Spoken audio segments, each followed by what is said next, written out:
Hello, chào mọi người. Mình được một người bạn yêu cầu hát một bài hát tặng bạn đấy. Cái bài đấy có tên là Giá cỏ cú theo tú con lu. Bạn đấy ở ngoài Bắc, bạn ấy có tên là Nhanh Thơ. Và lời đầu tiên mình gửi đến bạn ấy là mà em chị tin là em xem video này em sẽ cười. Cười thật tươi, không, cười ra nước mắt luôn á. Chị dẫn thôi nè.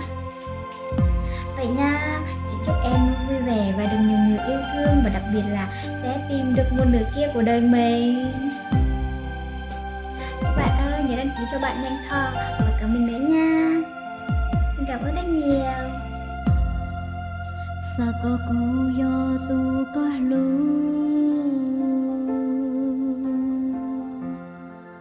nhỏ đó hao luôn dia tê nó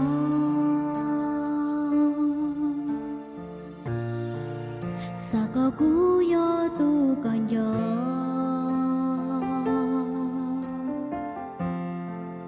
sa có cú yo tu có lu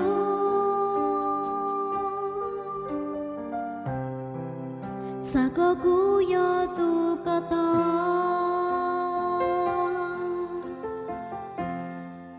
sa có nhỏ đó có lu này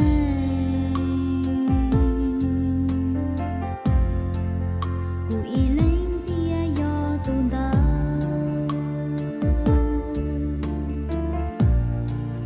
tu có lu tu ua con cha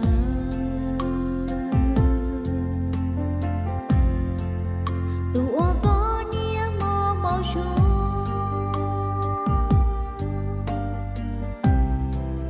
tu ua có sa lu sa yu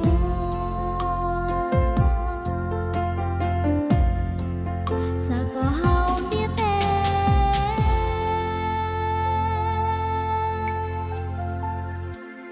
cụ thia yo tu ua có lu cha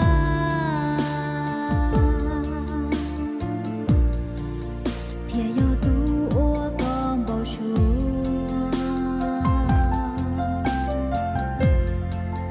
tu ua có lu lu chi đu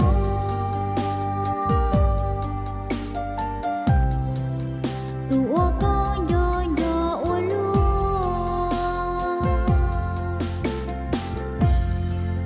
sa có cú yo chua cha ya